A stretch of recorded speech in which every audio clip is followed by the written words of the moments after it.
Hello students, good morning. मैं आपकी Shweta ma'am, MS academy secondary school Ajmer से। बच्चों, यूट्यूब पर यदि आप मेरे वीडियोस के द्वारा स्टडी करना चाहते हैं तो सर्च करें केमिस्ट्री बाय श्वेता मैम।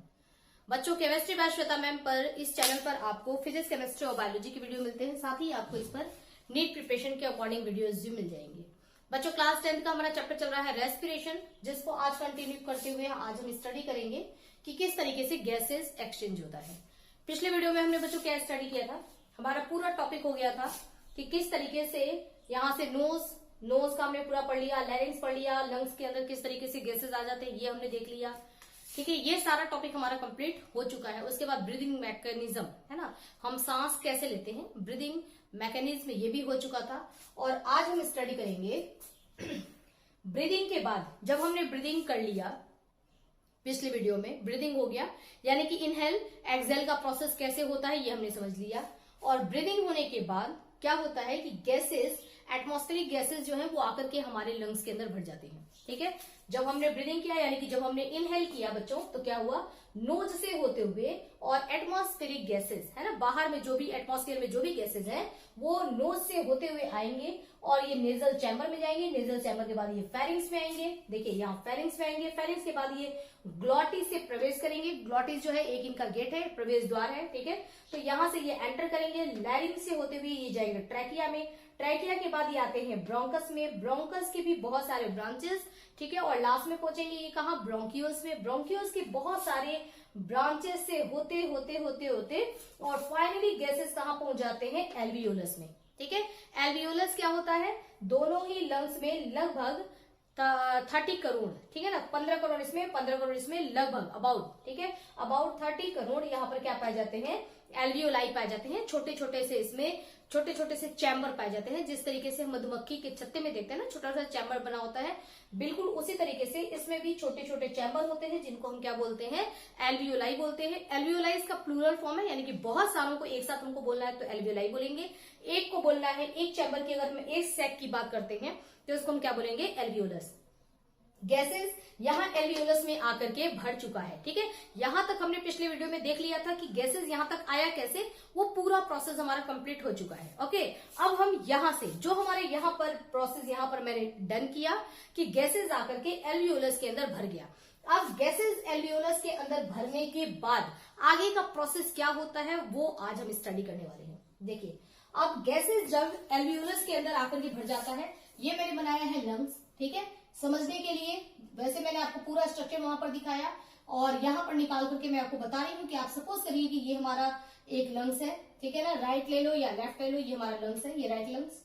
उसके बाद इस लंग्स में आप देख रहे हैं कि इसके अंदर क्या एक बनाया है मैंने, एल्वियोलस। ठीक है ना, यहाँ पर मैं आपको एक एल्वियोलस दिखा रही हूँ, जबकि लंग्स के अंदर बहुत सारे एल्वियोलस होते हैं, जिसके बारे में मैंने आपको बताया कि लगभग 15 करोड़ एल्वियोलाई पाए जाते हैं एक लंग्स के अंदर।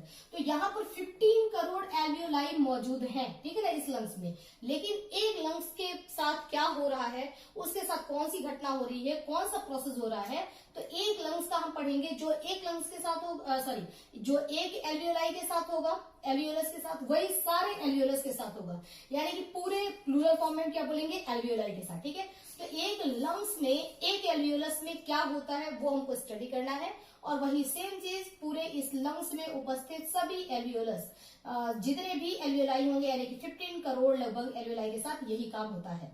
तो गैसेस यहां से होते हुए एटमॉस्फेरिक गैसेस अब देखिए इसके अंदर आ चुके हैं। ठीक है, ये क्या है, हमारा एल्वियोलस है। एल्वियोलस के अंदर ये सारी गैसेस आ गए हैं। कौन कौन सी गैसेस आए हैं, तो एटमॉस्फेयर में जो भी होता है बच्चों, वो सारी चीजें लंग्स के अंदर आएंगी, है ना, एल्वियोलस के अंदर वो सारी गैसेस आएंगी। और डेफिनेशन जो देते हैं ना कि ऑक्सीजन को लेना, कार्बन डाइऑक्साइड को निकालना, ये कहलाता है ब्रीदिंग। ये सही नहीं है, क्योंकि हमारे नाक के अंदर कोई भी ऐसी मशीन फिट नहीं है जो कि एटमॉस्फेयर से केवल ऑक्सीजन को सेलेक्ट करके निकाले, है ना, कि ये ऑक्सीजन इसको ले लिया ये गया, ठीक है, ये ऑक्सीजन इसको ले लिया ये गया, ऐसा कुछ नहीं है। ठीक है, तो हम एटमॉस्फेयर में जो भी यहाँ पर रहेगा वो सब हमारे नोज के थ्रू अंदर जाता है। ठीक है, तो एटमॉस्फेरिक गैसेस, मोस्टली गैसेस कौन कौन से हैं, कार्बन डाइऑक्साइड है, H2O है, वाटर वेपर, ठीक है, नाइट्रोजन गैस है, ऑक्सीजन गैस है, ये सारी गैसेस जाकर के हमारे लंग्स के अंदर भर जाएंगे। जो गैस हम ले रहे हैं लेकिन इनहेल में, ठीक है ना, सांस हमने लिया, इनहेल हमने किया, जो गैसेस हम ले रहे हैं उस गैस में ऑक्सीजन की का अमाउंट ज्यादा है। ठीक है, यानी कि हम बोलेंगे कि हम ऑक्सीजन रिच एटमॉस्फेरिक गैसेस को इनहेल कर रहे हैं। ऑक्सीजन रिच है ना, ऑक्सीजन ज्यादा जिसमें मात्रा है उस गैसेस को हम ले रहे हैं। एटमॉस्फेयर में जो भी ऑक्सीजन का परसेंटेज है उस हिसाब से हम उसको इनहेल कर रहे हैं, यानी कि गैसेस में अभी ऑक्सीजन की मात्रा हमारे काम के हिसाब से ठीक है, सफिशियंट है। ठीक है, तो हमने ऑक्सीजन रिच एटमॉस्फेरिक गैसेस यहां पर ले लिया। एल्यूलस के अंदर आकर के ये गैसेस भर गए हैं। आपको दिख रहा है इसमें कि CO2 यहां मैंने लिख रखा है, CO2, H2O, N2, और इसमें बहुत सारे क्या है, ऑक्सीजन। मेन रोल जो हमारे शरीर में है वो ऑक्सीजन का है। ठीक है, मेन रोल ऑक्सीजन O2 और CO2 का होता है, एक्सचेंज O2 और CO2 का होता है। हम इस्तेमाल केवल O2 करेंगे, बट ऐसा नहीं है कि एटमॉस्फेयर से हम केवल O2 को ही सेलेक्ट करके निकाल रहे हैं। गैसेस तो सभी जाएंगे। अब इनमें से एटमॉस्फेरिक गैसेस तो पूरा भर गया, इसमें से हम यूज किसको करेंगे, ओनली ऑक्सीजन को यूज करेंगे। ठीक है, क्योंकि हमारे शरीर में आगे का जो प्रोसेस होने वाला है उसके लिए ऑक्सीजन की जरूरत होती है। ऑक्सीजन ही है जो कि उस प्रोसेस को अंजाम दे सकता है।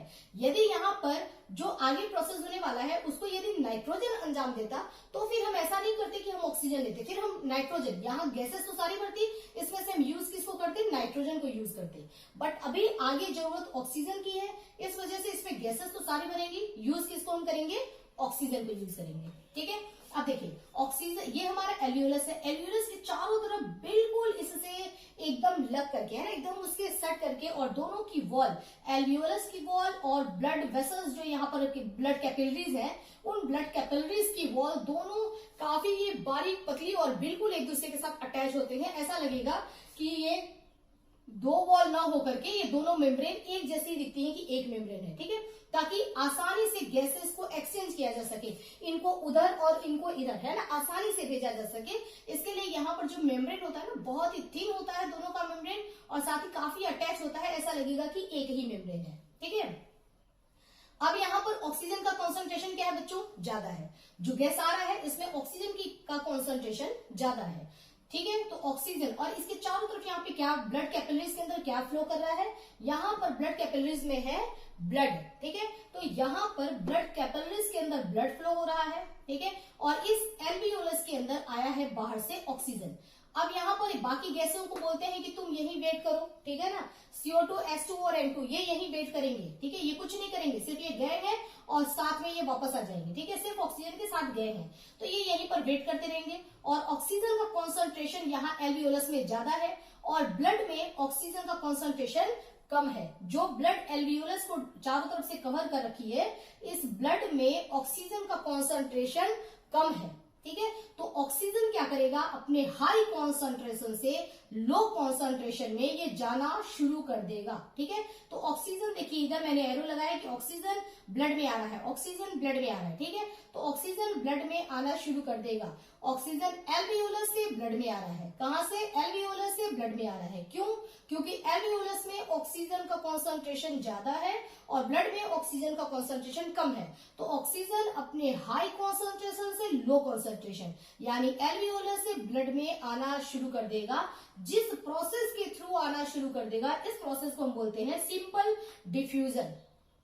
सिंपल डिफ्यूजन प्रोसेस वो होता है जिसमें ऑब्जेक्ट जो है वो अपने हाई कॉन्सेंट्रेशन से लो कॉन्सेंट्रेशन में ऑटोमेटिक अपने आप जाएगा, और तब तक जाएगा जब तक कि दोनों साइड में उस चीज का, यानी कि ऑक्सीजन का कॉन्सेंट्रेशन जब तक दोनों साइड में इक्वल नहीं हो जाता, तब तक ये प्रोसेस यानी कि सिंपल डिफ्यूजन का प्रोसेस चलता रहेगा। ठीक है, सिंपल डिफ्यूजन प्रोसेस क्या होता है, वैसे और भी आगे चैप्टर है जिसमें कि इसको अच्छी तरीके से एक्सप्लेन किया जाता है, बट मैं शॉर्ट में आपको बता रही हूँ कि सिंपल डिफ्यूजन अगर आप गैसेस में देखें तो अगर पूरे रूम में, बड़ा एक रूम है, हॉल है, और अगर कहीं एक जगह बहुत ज्यादा स्प्रे कर दिया जाता है, ठीक है, परफ्यूम स्प्रे कर रहे हैं, थोड़ी देर बाद हम क्या देखते हैं कि वो परफ्यूम पूरे हॉल में फैल गया। कैसे फैल गया, वो इसलिए क्योंकि वहां पर जहां स्प्रे किया गया वहां पर परफ्यूम का कॉन्सेंट्रेशन ज्यादा है, तो परफ्यूम अपने हाई कॉन्सेंट्रेशन से लो कॉन्सेंट्रेशन की तरफ आगे आता जाएगा। परफ्यूम वहां से आगे की तरफ आया, जब आगे आया तो उसको दिखा कि अच्छा यहाँ इसका हाई कॉन्सेंट्रेशन है, इसके आगे इसका लो कॉन्सेंट्रेशन है, तो हाई से लो, हाई से लो, हाई से लो, ऐसे करते करते ये पूरे हॉल में परफ्यूम फैल जाता है। यानी कि एक कॉर्नर में दूर अगर वहां पर परफ्यूम स्प्रे किया गया है तो दूसरे कॉर्नर में खड़े इंसान को भी पता पड़ जाएगा कि वहां पर परफ्यूम स्प्रे हुआ है। ठीक है, ये सॉलिड में हो गया। अगर हम लिक्विड में देखते हैं तो 1 गिलास हमने पानी ले लिया, उसमें हमने 1 चम्मच नमक डाल दिया, बिल्कुल हमने उसको टच नहीं किया, छोड़ दिया। लेकिन फिर भी आप देखेंगे 15 मिनट बाद जाकर के देखिए तो वो नमक जो है वो डिजोल्व हो जाता है और पूरे ग्लास के पानी में नमक अच्छी तरीके से फैल गया। उसको हम टेस्ट करेंगे तो वो हमको सॉल्टी टेस्ट आएगा। कैसे? क्योंकि नमक का कॉन्सेंट्रेशन आपने जब उसको डाला था तो बॉटम में ज्यादा था, वो अपने हाई कॉन्सेंट्रेशन से लो कॉन्सेंट्रेशन, हाई से लो है ना, तो नमक हाई से लो में गया, फिर यहाँ पे उसको हाई दिखा तो यहाँ से लो में गया, आगे गया, फिर यहाँ पे उसको हाई दिखा तो वहां से लो में गया, आगे गया। तो इस तरीके से हाई से लो में ये जाते जाते और पूरा नमक जो है पूरे पानी में ये फैलता जाएगा और तब तक फैलता जाएगा जब तक कि पूरे उस ग्लास के वाटर में नमक का कॉन्सेंट्रेशन बराबर इक्वल नहीं हो जाता है। तो इस प्रोसेस को हम क्या बोलते हैं? Simple diffusion. इसी प्रोसेस का इस्तेमाल यहाँ भी हो रहा है, ठीक है ना। तो सिंपल डिफ्यूजन प्रोसेस से क्या होता है बच्चों कि ऑक्सीजन का कॉन्सेंट्रेशन एल्वियोलस में ज्यादा है, तो ऑक्सीजन अपने हाई कॉन्सेंट्रेशन से लो कॉन्सेंट्रेशन में, यानी कि ऑक्सीजन एल्वियोलस से और ब्लड के अंदर प्रवेश करता जाएगा, ठीक है। तब तक प्रवेश करता जाएगा जब तक कि दोनों तरफ ऑक्सीजन का कॉन्सेंट्रेशन इक्वल नहीं हो जाता है, ठीक है। लेकिन यहाँ पर ये रुका नहीं रहता बेटा, ये प्रोसेस चलता रहता है। इस वजह से ये ब्लड जो है ये निकलता रहेगा, रनिंग रहेगा, ठीक है। तो फटाफट ये ऑक्सीजन यहाँ से एल्वियोलस से कहाँ आ रहा है? ब्लड में। एल्वियोलस से कहाँ आ रहा है? ब्लड में, ठीक है। उसके साथ ही एक यहाँ पर आपने देखा कि ऑक्सीजन का एक्सचेंज हो रहा है, ठीक है ना। ऑक्सीजन इधर से इधर की तरफ आ रहा है, ऑक्सीजन यहाँ से यहाँ आ रहा है। दूसरा एक और प्रोसेस होता है कि ब्लड यहाँ पर कैपिलरीज में जो ब्लड यहाँ पर बह रहा है, जो एल्वियोलस को घेरे हुए है, उस ब्लड में CO2 का कॉन्सेंट्रेशन ज्यादा है। एक तो हमने ऑक्सीजन का देखा कि ऑक्सीजन का कॉन्सेंट्रेशन एल्वियोलस में ज्यादा था तो एल्वियोलस से ब्लड में आ गया। दूसरा कार्बन डाइऑक्साइड का कॉन्सेंट्रेशन कहाँ ज्यादा है? वो ज्यादा है ब्लड कैपिलरीज में। तो CO2 भी अपने हाई कॉन्सेंट्रेशन से लो कॉन्सेंट्रेशन में जाना शुरू कर देगा, यानी कि एक्सचेंज दोनों हो रहे हैं। ऑक्सीजन इधर जा रहा है और कार्बन डाइऑक्साइड उधर जा रहा है, ठीक है। उधर एल्वियोलस है, इधर ब्लड है, तो एल्वियोलस से ब्लड में आ रहा है ऑक्सीजन और ब्लड से एल्वियोलस में जा रहा है कार्बन डाइऑक्साइड। तो कार्बन डाइऑक्साइड का कॉन्सेंट्रेशन यहाँ ज्यादा होता है, तो ये अपने हाई कॉन्सेंट्रेशन से लो कॉन्सेंट्रेशन में, यानी कि ब्लड से एल्वियोलस में जाएगा CO2, ठीक है। तो दोनों का यहाँ पर एक्सचेंज हुआ। ऑक्सीजन यहाँ से ब्लड में आ गया जिसकी उनको जरूरत है, और कार्बन डाइऑक्साइड जिसको हम हटाना चाहते हैं, उसको निकालना चाहते हैं, वो ब्लड से चला गया एल्वियोलस में। बात समझ आई आपको? अब यहाँ जो हमारा पूरा लंग्स है, अभी थोड़े समय पहले पूरा लंग्स किससे भरा हुआ था? ऑक्सीजन रिच गैसेस से भरा हुआ था। ऐसे गैस से भरा हुआ था जिसमें कि ऑक्सीजन की मात्रा ज्यादा थी। लेकिन अभी कुछ सेकेंडों के बाद अब एक्सचेंज हो चुका है। अब कुछ ही सेकेंडों के बाद हम क्या देख रहे हैं कि अब हमारा पूरा लंग्स उस गैस से, एल्वियोलस में वो गैस ज्यादा है, पूरा लंग्स उस गैस से भरा हुआ है जिसमें कार्बन डाइऑक्साइड की मात्रा ज्यादा है, यानी कि अब कार्बन डाइऑक्साइड रिच एयर पूरे लंग्स में भरा हुआ है, ठीक है। उसके बाद हम क्या करेंगे? एक्सहेल करेंगे, यानी कि सांस को हम बाहर की तरफ छोड़ेंगे और ये सारा CO2 जो इसमें भरा हुआ था वो सब, देखिए अब यहाँ पर N2, CO2 और H2O जो एक्स्ट्रा गए हुए थे ऑक्सीजन के साथ, ये तो यहाँ पर वेट करते रहते हैं। इसके अलावा भी अदर गैसेस भी रहते हैं जिसका परसेंटेज बहुत कम होता है। ये गैसेस यहाँ पर वेट करते रहते हैं, ठीक है। और कार्यक्रम चल रहा है, ऑक्सीजन उधर जा रहा है, कार्बन डाइऑक्साइड आ रहा है, ये चुपचाप देख रहे हैं, ठीक है ठीक है ठीक है ना। तुम लोग करते रहो, ये तो आराम कर रहे हैं। बस जब कार्यक्रम हो जाता है तब ये क्या करते हैं? वापस कहते हैं अच्छा आप चलना है क्या, है ना।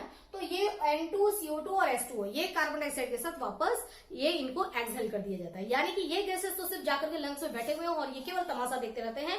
और कार्यक्रम कहाँ हो रहा है? ऑक्सीजन और CO2 के बीच में हो रहा है। और वापस जब CO2 आ जाता है तो इन गैसेस को सबको ये वापस सबके साथ बाहर आ जाते हैं, ठीक है। तो एटमॉस्फेरिक गैसेस को हमने अंदर लिया, एटमॉस्फेरिक गैसेस को हमने बाहर किया। जब हमने एटमॉस्फेरिक गैसेस को अंदर लिया तो उसमें ऑक्सीजन की मात्रा ज्यादा थी। जब हमने एटमॉस्फेरिक गैसेस को एक्सहेल किया तो उसमें कार्बन डाइऑक्साइड की मात्रा ज्यादा थी। अब ऑक्सीजन जो हमने लिया था वो ऑक्सीजन हमारा कहाँ आ गया है बच्चों? ब्लड के अंदर आ गया है। यहां तक बात क्लियर हो गई, ठीक है। ऑक्सीजन जो एक्सचेंज हुआ वो कहाँ आ गया? ब्लड के अंदर, ठीक है। ये प्रोसेस यहाँ पर जो ये एक्सचेंज हुआ है ना, इस प्रोसेस को हम क्या बोलते हैं? External respiration. क्या बोलते हैं बच्चों? External respiration. ये पढ़ाने के बाद मैं आपको एक छोटा छोटा सारा डेफिनेशन दूंगी कि किसको क्या बोला जाता है, लेकिन यहाँ मैं आपको बताते चल रही हूँ। उसके बाद ये वर्ड जो होते हैं, वेंटिलेशन किसको बोलते हैं, inspiration, expiration, external respiration, internal respiration, cellular respiration, कहाँ क्या होता है, एग्जैक्टली किसको बोला जाता है, वो पूरा इसके बाद में आपको यहाँ पर एक चार्ट बताऊंगी जिसमें सारी चीजें एकदम क्लियर होंगी, नो डाउट कि कहाँ क्या। बच्चे बहुत कंफ्यूज होते हैं, इंटरनल रेस्पिरेशन क्या होता है, एक्सटर्नल किसको बोल रहे हैं, ठीक है, ब्रीदिंग किसको बोल रहे हैं, इंस्पायरेशन एक्सपायरेशन किसको बोल रहे हैं, तो फिर इनहेल इनहेल एक्सहेल किसको बोल रहे हैं ना, वो सारी चीजें, टोटल कितने वर्ड यूज में आते हैं और उन टोटल वर्ड का एक्चुअल मीनिंग क्या होता है, क्या मतलब इसका होता है, एग्जैक्टली पूरा हम पढ़ेंगे इसके बाद चार्ट यहाँ पर। ठीक है, तो बच्चों यहाँ पर आपको बात समझ में आ गई। तो ये हमारा जो प्रोसेस हो रहा है ना, यहाँ पर जो गैसेस एक्सचेंज हो रहा है, इस गैसेस एक्सचेंज को एक्सटर्नल रेस्पिरेशन बोला जाता है। ये वाली बात यहाँ तक आपको याद रखनी है कि पहला वर्ड हमने क्या पढ़ा, एक्सटर्नल रेस्पिरेशन। आपसे पूछा जाएगा एक्सटर्नल रेस्पिरेशन क्या है, तो गैसियस एक्सचेंज बिटवीन कहाँ एक्सचेंज हो रहा है, एल्वियोलस है ना, एल्वियोलस से और ब्लड के बीच में है ना, लंग्स में, यानी कि एल्वियोलस और ब्लड के बीच में जो गैसेस एक्सचेंज हो रहा है इसको हम क्या बोलेंगे, एक्सटर्नल रेस्पिरेशन बोलेंगे। ठीक है, और ये एक्सटर्नल रेस्पिरेशन कौन सी प्रोसेस से हो रहा है, तो प्रोसेस का नाम है सिंपल डिफ्यूजन। किस प्रोसेस से हो रहा है, यहाँ पर जो भी गैसेस एक्सचेंज हुआ वो किस मेथड से हुआ, तो उसको हम बोलेंगे सिंपल डिफ्यूजन प्रोसेस के द्वारा हुआ है। ठीक है, ये यहाँ तक क्लियर हो गया बच्चों। अब हम आते हैं कि जो हमारा ब्लड है, ठीक है, इस ब्लड के अंदर ऑक्सीजन आ चुका है ना। अब ये ब्लड उस ऑक्सीजन का करेगा क्या, नेक्स्ट क्वेश्चन हमारा। ठीक है, कि ऑक्सीजन, ब्लड में ऑक्सीजन ले तो लिया, लंग्स से बहुत सारा ऑक्सीजन ले लिया ब्लड ने, उस ऑक्सीजन का करेगा क्या। ठीक है, तो देखिए जो ब्लड है, इस ब्लड में जो ऑक्सीजन यहाँ पर आया, उस ऑक्सीजन के लिए यहाँ पर, क्योंकि हमारा शरीर ऑक्सीजन को बहुत इंपॉर्टेंस देता है, ठीक है, बहुत महत्व देता है, क्योंकि आगे जो भी प्रोसेस होने वाला है ना वो ऑक्सीजन से ही होने वाला है। तो हमारा बॉडी ऑक्सीजन को बहुत इंपॉर्टेंस दे रहा है। तो ऑक्सीजन ब्लड में आता है ना, तो उसके लिए पूरा जो है एक रथ तैयार है, मतलब एक गाड़ी पूरी रेडी रहती है कि ऑक्सीजन आ गया, फटाक से उस गाड़ी पर ऑक्सीजन को बैठाओ और ऑक्सीजन को सप्लाई करो, जहां इनको जाना है वहां तक इनको पहुंचाना है। ठीक है, क्योंकि ऑक्सीजन हमारे शरीर के लिए बहुत ज्यादा जरूरी है। तो ऑक्सीजन के लिए ब्लड में जब ऑक्सीजन यहाँ पर आया ना, तो यहाँ पर ऑक्सीजन के लिए गाड़ी रेडी है। उस गाड़ी का नाम क्या है, उस गाड़ी का नाम है हीमोग्लोबिन। ठीक है, देखिए इस ब्लड के अंदर, ये हमारा ब्लड है, ठीक है ना, ब्लड ये है, इस ब्लड में ऑक्सीजन आ चुके हैं, है ना, और इस ब्लड के अंदर आपको बहुत सारे आरबीसीएस के सेल दिखाई देंगे। ठीक है, आरबीसीएस मतलब रेड ब्लड सेल, जिनकी वजह से हमारा ब्लड रेड कलर का दिखाई देता है। हमारे ब्लड का कलर जो रेड होता है वो किसकी वजह से होता है, आरबीसीएस की वजह से होता है। ब्लड के अंदर बहुत सारे आरबीसीएस होते हैं, बहुत सारे आरबीसीएस होते हैं, और उन आरबीसीएस की वजह से, इतने सारे आरबीसीएस होते हैं और हर एक आरबीसीएस रेड कलर का दिखाई देता है, तो पूरे ब्लड में आरबीसीएस ही आरबीसीएस फैले हुए हैं, इस वजह से हमको पूरा का पूरा ब्लड क्या होता है, रेड कलर का दिखाई देता है। अब इसमें जो है आरबीसीएस का जो सेल होगा, है ना, जैसे मान लीजिए कि ये एक आरबीसीएस का सेल है, तो इस एक आरबीसीएस सेल के अंदर बहुत सारे भरे होते हैं हीमोग्लोबिन। ठीक है, हीमोग्लोबिन क्या है, हीमोग्लोबिन का मतलब होता है, हीम का मतलब होता है आयरन, ठीक है, ये आयरन हो गया यानी कि Fe, और ग्लोबिन क्या होता है, ग्लोबिन होता है एक प्रोटीन। ठीक है, तो हीम यानी कि आयरन के साथ अगर प्रोटीन को अटैच कर दिया जाता है तो क्या बन जाता है, हीमोग्लोबिन बन जाता है। और ये जो हीमोग्लोबिन बना, जिसको हम शॉर्ट में क्या लिखते हैं बच्चों, H भी लिखते हैं ना, कैपिटल H और स्मॉल b, इस तरीके से हम इसको रिप्रेजेंट करते हैं। तो जो ये हीमोग्लोबिन बना, ये इस हीमोग्लोबिन को कहाँ रखा जाता है, इसको एक पैकेट के अंदर रखा जाता है, और उस पैकेट का नाम क्या है, आरबीसीएस। ठीक है ना, रेड ब्लड सेल्स के अंदर सारी हीमोग्लोबिन को भर दिया जाएगा। एक आरबीसीएस के अंदर, एक पैकेट के अंदर कितने हीमोग्लोबिन आ जाएंगे आपके हिसाब से। ठीक है, जो हीमोग्लोबिन बना है, आयरन, हमने खाना खाया, खाने के साथ जो आयरन हमारे शरीर के अंदर गया, उस आयरन में ग्लोबिन प्रोटीन को अटैच करके और बना दिया गया हीमोग्लोबिन। ठीक है, और हीमोग्लोबिन एक बहुत ही इंपॉर्टेंट कंपोनेंट है हमारे बॉडी के लिए। अब आपके हिसाब से जो ये हीमोग्लोबिन बनकर के तैयार हुआ, तो एक आरबीसीएस में कितने हीमोग्लोबिन लगभग आ जाएंगे बच्चों। एक आरबीसीएस के सेल के अंदर हीमोग्लोबिन जो भरा जाता है ना, ठूस के हीमोग्लोबिन इसके भर दिया जाता है इसके अंदर, इस पैकेट के अंदर, और इसमें जो हीमोग्लोबिन का होता है वो लगभग आपको यहाँ पर ये 28 करोड़, ठीक है, इतना 28 करोड़ लगभग आपको यहाँ पर 28 करोड़ हीमोग्लोबिन के मॉलिक्यूल्स को आरबीसीएस के अंदर भर दिया जाता है, एक आरबीसीएस के सेल के अंदर। केवल एक आरबीसीएस का जो सेल है, एक आरबीसी, ठीक है, उसके अंदर लगभग 28 करोड़ इसमें हीमोग्लोबिन के मॉलिक्यूल्स भरे होते हैं। एक आरबीसी में 28 करोड़ हीमोग्लोबिन के मॉलिक्यूल भरे होते हैं। और ये, ठीक है, ये कहाँ मौजूद है, आरबीसीएस कहाँ मौजूद है, आरबीसीएस मौजूद है यहाँ ब्लड के अंदर, बहुत सारे आरबीसीएस मौजूद है। तो उन बहुत सारे आरबीसीएस में और बहुत सारा जो हीमोग्लोबिन भरा हुआ है, उसमें से एक हीमोग्लोबिन जो काम करेगा, सारे हीमोग्लोबिन वही काम करेंगे। तो हमको सिर्फ देखना है एक हीमोग्लोबिन के बारे में। ठीक है, आपसे पूछा जाएगा कि इंसान कैसे दिखते हैं, तो यही बताते हैं ना कि इंसानों के 2 कान होते हैं, 2 आंखें होती हैं, ठीक है। एक इंसान का जो जिस तरीके का एक इंसान का नॉर्मली हुलिया है, उसी तरीके से वही सबका है। उसी तरीके से यहाँ पर भी हम देखेंगे कि हमारा एक हीमोग्लोबिन जो काम करता है, सारे हीमोग्लोबिन वही काम करते हैं। तो हमको सारे के बारे में पढ़ने की जरूरत नहीं है, हमको सिर्फ एक हीमोग्लोबिन के बारे में पढ़ने की जरूरत है कि उसने क्या रोल किया, ठीक है। तो ये जो हीमोग्लोबिन है, इस हीमोग्लोबिन को अब मैंने यहाँ पर एक गाड़ी के रूप में आपको दिखाया है, ठीक है ना। अब ये हीमोग्लोबिन जो होता है वो वाकई एक गाड़ी होता है, ये एक व्हीकल होता है, ये जिसमें ये देखिए पहिए भी लगे हुए हैं, लगे नहीं होते हैं, मैंने आपको दिखा रही हूं कि ये एक गाड़ी के रूप में, एक व्हीकल के रूप में होता है। और जैसे ही ऑक्सीजन यहां से यहां आया, ठीक है, जैसे ही एल्वियोलर से ब्लड में ऑक्सीजन आया तो यहां पर ये व्हीकल रेडी है, ठीक है। और फटाफट कहता है ऑक्सीजन को आ जाओ, ठीक है। और ऑक्सीजन को लेकर के हीमोग्लोबिन की जो गाड़ी होती है उसमें 4 सीट होते हैं, ठीक है। तो चारों सीट पर ऑक्सीजन को क्या किया, इसने बैठा लिया, ठीक है। यहाँ बैठा है, यहाँ seat number 1, seat number 2, seat number 3, seat number 4, 4 oxygen एक साथ यहाँ पर सवार हो जाते हैं। जैसा मैंने आपको बताया, ऑक्सीजन बहुत ही इसको अहमियत दिया जाता है। तो वहां आते ही जैसे ही ये आया तुरंत इसके लिए गाड़ी रेडी होनी चाहिए। तो गाड़ी रेडी होता है और ऑक्सीजन आ जाता है किसके ऊपर, हीमोग्लोबिन के ऊपर आकर के बैठ जाता है। अब ये गाड़ी स्टार्ट होगी, ठीक है, गाड़ी स्टार्ट होगी और हीमोग्लोबिन गाड़ी से चारों ऑक्सीजन को लेकर के अब यहां से रवाना होगा। कहां रवाना होगा, ये यहां से रवाना होकर के बच्चों जाता है सेल तक, ठीक है। ये यहां से रवाना हुआ और यहां पहुंचा, ठीक है। इसके बारे में अभी हम देखेंगे, है ना। फिलहाल आपने इतना समझ लिया कि हीमोग्लोबिन जो होता है वो 4 ऑक्सीजन को, एक हीमोग्लोबिन 4 ऑक्सीजन को कैरी कर सकता है, ठीक है। एक हीमोग्लोबिन की गाड़ी में 4 ऑक्सीजन आते हैं और यहां से गाड़ी में बैठा करके ऑक्सीजन को फटाफट सप्लाई किया जाएगा। कहां, हमारे शरीर के हर एक सेल के अंदर सप्लाई किया जाएगा, हमारे शरीर के हर एक सेल के अंदर सप्लाई किया जाएगा। यदि आप कहोगे कि ये गाड़ी अगर न रहे, आपने बताया यहाँ पर कि सिंपल डिफ्यूजन प्रोसेस के थ्रू यहां से ऑक्सीजन यहां से यहां आ गया, ठीक है। तो सिंपल डिफ्यूजन प्रोसेस के थ्रू ऑक्सीजन यहां से कहीं और भी चला जाएगा, फिर कहीं और भी चला जाएगा, फिर सारे सेल में भी सिंपल डिफ्यूजन प्रोसेस के थ्रू ऑक्सीजन की सप्लाई हो सकती है ना। इस सेल में ऑक्सीजन है, इसके बगल वाले सेल में ऑक्सीजन नहीं है, ठीक है। तो ऑक्सीजन अपने हाई कॉन्सेंट्रेशन से लो कॉन्सेंट्रेशन में, यानी कि इस सेल से इस वाले सेल में प्रवेश कर गया, ठीक है। जब इस वाले सेल में ऑक्सीजन आया तो पता पड़ा कि इसके बगल वाले सेल के पास ऑक्सीजन नहीं है, ठीक है।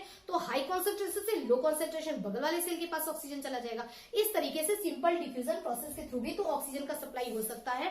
फिर एक अलग से नया ये पूरा सिस्टम बनाने की जरूरत ही क्या थी, कितने सारे हीमोग्लोबिन हमारे शरीर में बनेंगे, इतना सारा आरबीसीज बनेगा, पूरा एक नया सिस्टम तैयार हुआ है। इसकी क्या आवश्यकता है, ठीक है। देखिए, अगर सिंपल डिफ्यूजन प्रोसेस के थ्रू लंग्स से ऑक्सीजन ब्लड में तो आ गया, लेकिन अगर ब्लड से एक सेल में, हमारे शरीर में एक सेल तक अगर सिंपल डिफ्यूजन प्रोसेस के थ्रू ऑक्सीजन की सप्लाई होगी तो हमारे पैर की जो उंगलियां है ना, वहां के जो सेल हैं वहां तक ऑक्सीजन को पहुंचते पहुंचते लगभग 3 साल लग जाएंगे। एक बार ऑक्सीजन की सप्लाई में, ठीक है ना, एक बार केवल ऑक्सीजन एक सेल में पहुंचने में लगभग 3 इयर्स लग जाएंगे। टाइम बहुत ज्यादा लग जाएगा, जबकि ऑक्सीजन की सप्लाई कंटिन्यू होती रहती है सेल के अंदर, है ना। तो स्पीड बढ़ाने के लिए वही बात है कि अगर पैदल यहां से चलना शुरू करें और हमको कहीं दूर जाना है, ठीक है, मान लो कि मुझे यहां से यूपी जाना है और पैदल जाना है, तो पैदल जाने में मुझे कितना टाइम लग जाएगा, ठीक है ना। लेकिन अगर ट्रांसपोर्ट के सिस्टम होती है, ठीक है, ट्रेन में बैठ करके या फ्लाइट से जाते हैं तो वो कितने कम टाइम में पहुंच जाएंगे।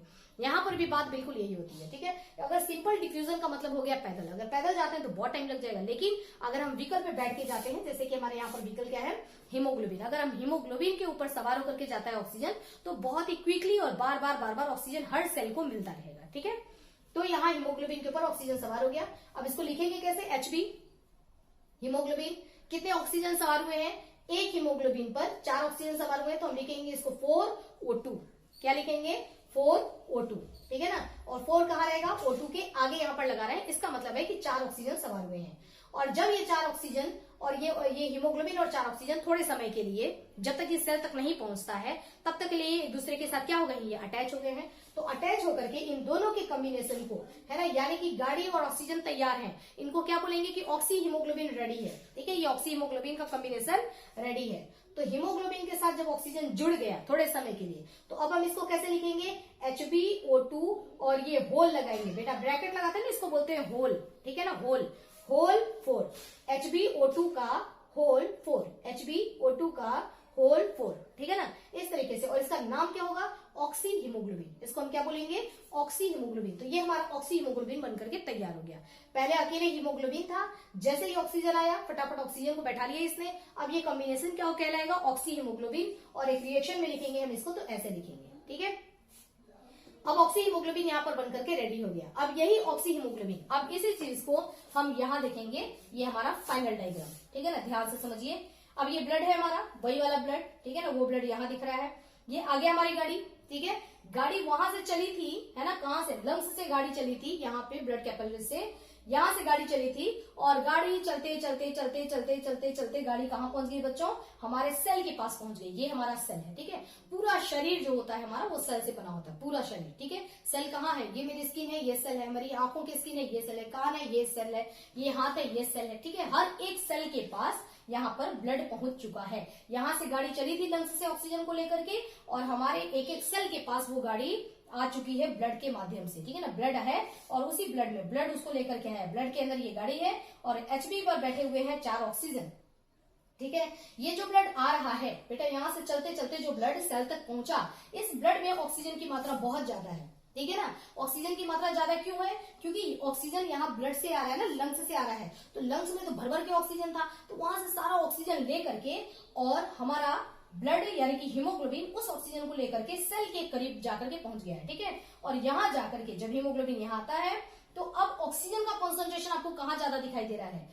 अब ऑक्सीजन का कॉन्सेंट्रेशन बाहर ब्लड में, यहाँ पर ऑक्सीजन ज्यादा है। हर गाड़ी के ऊपर ऑक्सीजन है, ठीक है ना। बहुत सारी गाड़ियां रहेंगी, आप देख रहे हैं ना। एक आरबीसीएस में 28 करोड़ है, तो आरबीसीएस की संख्या भी बहुत ज्यादा होती है। एक बूंद ब्लड में 26 करोड़ आरबीसीएस पाई जाती है, तो आरबीसीएस की संख्या भी यहाँ पर बहुत ज्यादा है। तो हीमोग्लोबिन बहुत ज्यादा है, तो बहुत सारी यहाँ पर गाड़ियां ही गाड़ियां हैं और इसके ऊपर बहुत सारे ऑक्सीजन ही ऑक्सीजन बैठे हुए हैं, ठीक है। तो यहाँ पर ऑक्सीजन का कॉन्सेंट्रेशन ब्लड के अंदर ज्यादा है। और जो हमारा सेल है, उस सेल को ऑक्सीजन की जरूरत है। सेल के पास ऑक्सीजन नहीं है, उस सेल को ऑक्सीजन की जरूरत है। तो यहाँ ये आएगा और अपनी गाड़ी से अनाउंसमेंट भी करेगा कि ऑक्सीजन ले लो, ठीक है, ऑक्सीजन ले लो, ऑक्सीजन ले लो। क्यों? क्योंकि सेल को ऑक्सीजन की जरूरत है, ठीक है। तो अब यहाँ से इस गाड़ी से ऑक्सीजन सप्लाई कर दिया जाएगा, किसको? सेल को। ये हमारा सेल है, ऑक्सीजन यहाँ से यहाँ चला जाएगा, ठीक है। यानी कि ऑक्सीजन अपने हाई कॉन्सेंट्रेशन से लो कॉन्सेंट्रेशन यानी कि ब्लड से सेल में प्रवेश कर जाएगा। मेथड यहाँ पर कौन से मेथड को इस्तेमाल करेंगे? बीच में तो हमने गाड़ी इस्तेमाल कर ली, ट्रांसपोर्ट, ये गाड़ी इस्तेमाल कर ली। अब वापस यहाँ पर कौन सा मेथड इस्तेमाल करेंगे? यहाँ पर वापस वही मेथड इस्तेमाल करेंगे, सिंपल डिफ्यूजन। वापस सिंपल डिफ्यूजन प्रोसेस से यानी कि हाई कॉन्सेंट्रेशन से लो कॉन्सेंट्रेशन की तरफ वापस प्रवेश करेगा। तो ऑक्सीजन यहाँ ब्लड से वापस कहाँ चला जाता है? ये सेल के अंदर, ठीक है ना। तो ऑक्सीजन यहाँ से हाई से लो में यानी कि ब्लड से सेल में ऑक्सीजन का एक्सचेंज हो जाएगा, ठीक है। तो एक बार गैसेस का एक्सचेंज यहाँ हुआ, यहां से ऑक्सीजन ब्लड में आया, अब ब्लड से ऑक्सीजन सेल में गया। यहाँ जब गैसेस का एक्सचेंज हुआ तो इसको हमने क्या बोला? External respiration. अब यहाँ से ऑक्सीजन जब सेल के अंदर जाएगा तो इसको बच्चों हम क्या बोलेंगे? इसको हम बोलेंगे इंटरनल रेस्पिरेशन। क्या बोलेंगे बच्चों? इंटरनल रेस्पिरेशन, ठीक है ना। ये हमारा देखिए, ये हमारा है फर्स्ट पॉइंट, हमने यहाँ देखा। सेकेंड पॉइंट हमारा ये है, ठीक है। अब इसको हम क्या बोलेंगे? Internal respiration. Okay, internal respiration आपसे कोई पूछे तो आप बोलेंगे ब्लड से ऑक्सीजन का या CO2 भी आएगा, CO2 का भी हम देखेंगे। तो ब्लड से गैसेस का एक्शन सेल के अंदर है ना, blood to cell, blood to cell, blood से सेल में जा रहा है। तो ब्लड से सेल में गैसेस के एक्सचेंज को हम क्या बोलते हैं? इंटरनल रेस्पिरेशन बोलते हैं। तो बच्चों बात यहां तक समझ में आ गई आपको? तो हीमोग्लोबिन अब फ्री हो जाएगा, गाड़ी इसकी फ्री हो जाएगी। सारा इसने क्या किया? अपना ऑक्सीजन जो है ये ऑलमोस्ट अपने ऑक्सीजन किसको ये ट्रांसफर कर देता है? सेल को ट्रांसफर कर देता है, ठीक है। सेल उस ऑक्सीजन को लेकर के क्या करेगा? सेल को ऑक्सीजन की जरूरत थी। सारे शरीर के, सारी बॉडी के सेल ने बोला था, किसको? ब्लड को बोला था, ब्लड के हीमोग्लोबिन को बोला था कि हमको ऑक्सीजन चाहिए, ठीक है। इसलिए ये ट्रांसपोर्ट सिस्टम ऑक्सीजन को लेकर के यहाँ पहुंचा है, क्योंकि इनको ऑक्सीजन की जरूरत है। हमारा पूरा शरीर, हर एक सेल जो है ऑक्सीजन की वजह से ही सर्वाइव करता है, क्योंकि ऑक्सीजन को यूज करके, अब देखिए इन जो सेल होते हैं ना, इन सेल के पास ग्लूकोज होता है।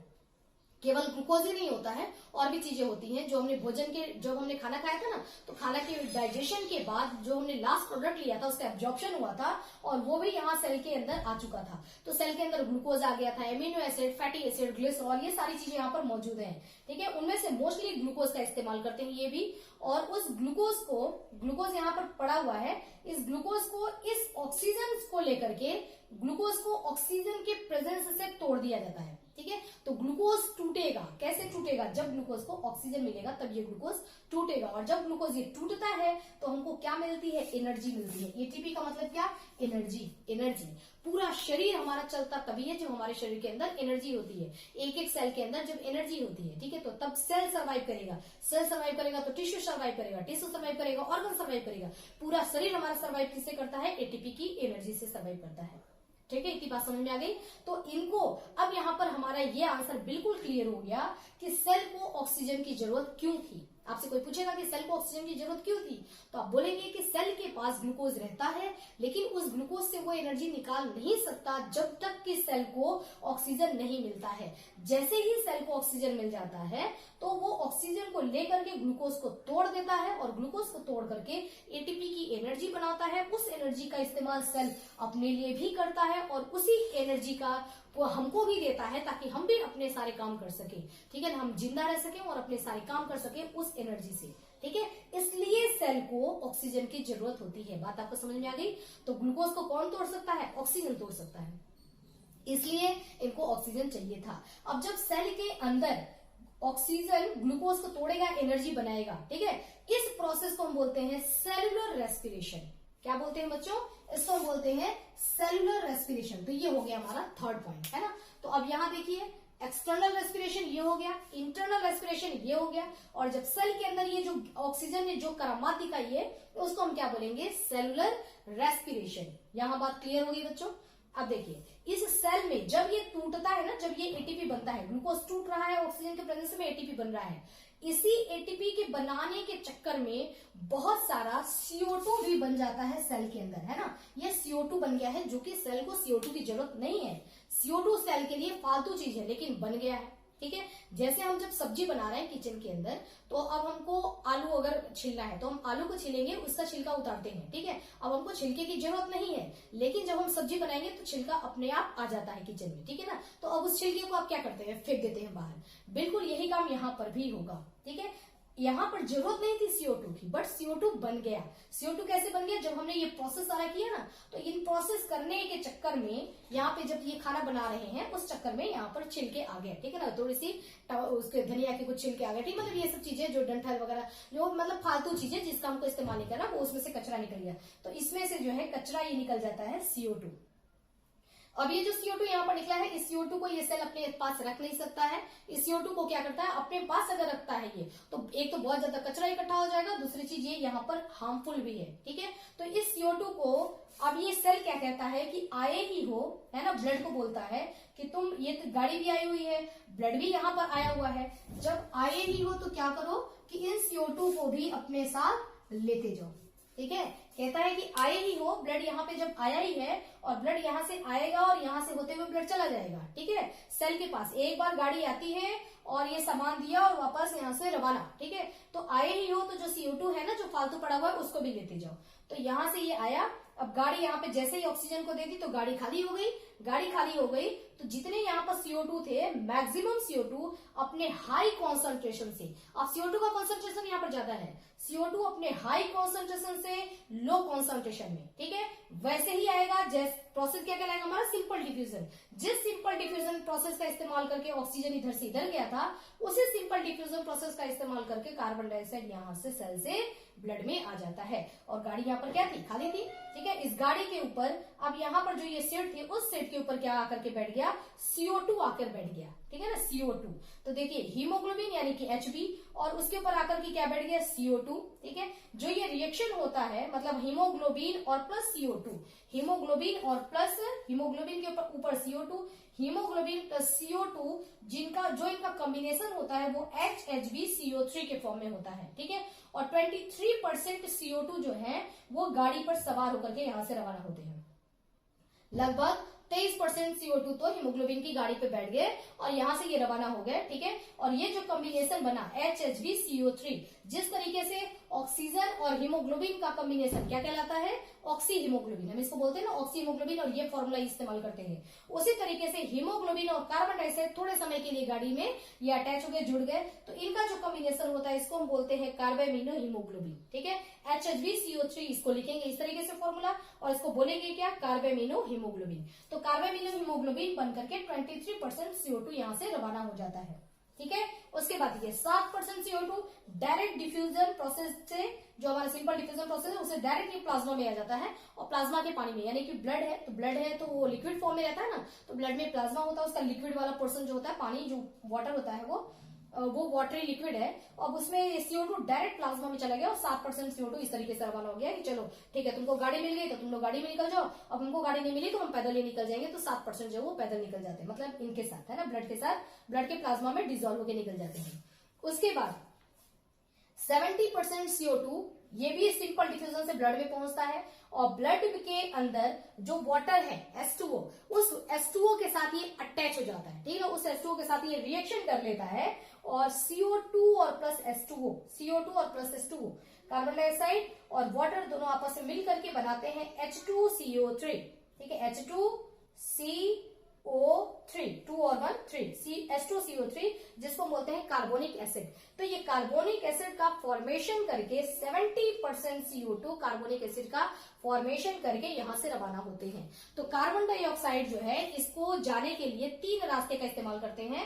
कुछ कार्बन डाइऑक्साइड 23% कार्बन डाइऑक्साइड जो है वो गाड़ी इस्तेमाल करते हैं हीमोग्लोबिन की। CO2 कुछ CO2 जो होते हैं वो पैदल, यानी कि 7% जो है वो ऐसे प्लाज्मा में चले जाते हैं, और 70% CO2 जो होता है वो H2O के साथ रिएक्शन करके कार्बोनिक एसिड बना करके और यहां से रवाना होता है। तो देखिए, अब ब्लड आया तो ब्लड ने ऑक्सीजन दिया, ब्लड ने कार्बन डाइऑक्साइड लिया, और ये ब्लड वापस कार्बन डाइऑक्साइड लेकर के अब कहां पहुंचेगा? ये ब्लड वापस कार्बन डाइऑक्साइड लेकर के, यही वाला ब्लड वापस पहुंचता है लंग्स में, और इस लंग्स के एल्वियोलाई को सारा CO2 दे दिया। ठीक है, बिल्कुल वही जो यहाँ पर हुआ था। अब वो CO2 लेकर के आए, और ब्लड देखिए यहाँ पर उस CO2 को किसको दे दिए? इनको, एल्वियोलस को। ठीक है, यहाँ पर वापस से इसको CO2 दे देंगे, और जब हम सांस छोड़ेंगे, ठीक है, एक्सहेल जब हम करेंगे, जब हम सांस छोड़ेंगे, तो इस CO2 को जो कि लंग्स के अंदर आकर के भर गया, उस CO2 को क्या करेंगे? बाहर निकाल देंगे। ठीक है, ये सेम कार्यक्रम देखिए, यहां से कार्यक्रम स्टार्ट हुआ, और यहां होते होते आपने देखा कि वापस वही कार्यक्रम आ गया। ठीक है ना, फिर यहाँ पर ब्लड क्या करेगा? फिर यहाँ पर ब्लड ऑक्सीजन लेगा, फिर ऑक्सीजन को गाड़ी में बैठाएगा, गाड़ी में बैठा करके फिर यहाँ पहुंचेगा, फिर सेल को ऑक्सीजन देगा, ऑक्सीजन से फिर सेल को ऑक्सीजन दी, और यहाँ से कार्बन डाइऑक्साइड लेगा, कार्बन डाइऑक्साइड लेकर के वापस फिर यहाँ पहुंचेगा, और यहाँ पहुंच करके कार्बन डाइऑक्साइड वापस किसको देगा? कार्बन डाइऑक्साइड देकर के वापस ऑक्सीजन लेगा, वापस ऑक्सीजन लेकर के फिर सेल के पास आएगा। तो ये कार्यक्रम कंटिन्यू होता रहता है। ठीक है, जब हम सांस एक बार ले रहे हैं, ऐसे सांस लेते हैं उसमें 2 सेकंड का टाइम लगता है, जब हम सांस छोड़ते हैं यानी कि एक्सहेल, उसमें 3 सेकंड का टाइम लगता है। तो 5 सेकंड में हमने एक बार सांस ले लिया और एक बार हमने सांस छोड़ दिया, अब दूसरे एक्सचेंज का टाइम आ गया। ठीक है, तो 5 सेकंड में यहां से यहां जाकर के और ये ट्रांसफर हो गया, तो काम जो हो रहा है वो क्या हो रहा है? काफी फास्ट काम हो रहा है। ठीक है, और ट्रांसपोर्ट कौन कर रहा है? ट्रांसपोर्टेशन सिस्टम क्या है? ब्लड है, और ब्लड के अंदर गाड़ी मौजूद है, हीमोग्लोबिन। ओके स्टूडेंट्स, तो आपको बात समझ में आ गई। तो आज हमने ये पूरा स्टडी कर लिया कि यहाँ से जो गैसेस भर जाते हैं लंग्स के अंदर, वो वहां से सेल के अंदर कैसे पहुंचते हैं, और सेल के अंदर ऑक्सीजन, सेल उस ऑक्सीजन को करता क्या है। ठीक है, तो ये जो हमने यहाँ पर प्रोसेस देखा है, ये हमने बहुत ही शॉर्ट में देखा है, यानी कि सेलुलर रेस्पिरेशन। ये तो सिर्फ मैंने आपको समझा दिया है कि इस रेस्पिरेशन को सेलुलर रेस्पिरेशन कहते हैं। ठीक है, अब लेकिन इस सेलुलर रेस्पिरेशन को हमको डिटेल में पढ़ना है, तो थोड़ा इसको हम डीप में पढ़ेंगे आगे। ओके स्टूडेंट्स, नेक्स्ट जो हमारा वीडियो होगा उसमें मैं आपको सबसे पहले चार्ट बताऊंगी, वो सारे छोटे छोटे टर्म बताऊंगी जिसमें बच्चे सबसे ज्यादा कंफ्यूज होते हैं कि इनहेल किसको कह रहे हैं, तो फिर इंस्पिरेशन किसको कहते हैं ना, एक्सपिरेशन किसको कहते हैं, उसके बाद रेस्पिरेशन क्या होता है, ब्रीदिंग क्या होता है, रेस्पिरेशन ब्रीदिंग में क्या डिफरेंस होता है, रेस्पिरेशन को भी ब्रीदिंग बोल दिया, ब्रीदिंग को रेस्पिरेशन बोल दिया, दोनों एक नहीं होते, दोनों डिफरेंट होते हैं, अलग होते हैं। उसको क्या बोलते हैं, सेलुलर रेस्पिरेशन क्या होता है, एक्सटर्नल रेस्पिरेशन क्या होता है, इंटरनल रेस्पिरेशन क्या होता है, वेंटिलेशन क्या होता है। ये छोटे छोटे जो टॉपिक है ना, छोटे छोटे वर्ड डेफिनेशन, इसमें बच्चे बहुत ज्यादा कंफ्यूज होते हैं। ठीक है, ये नेक्स्ट एपिसोड जो हमारा होगा उसमें ये चीजें बिल्कुल क्लियर होंगी, है ना। तो नेक्स्ट क्लास में आपको मैं पहले ये सारी चीजें क्लियर करूंगी।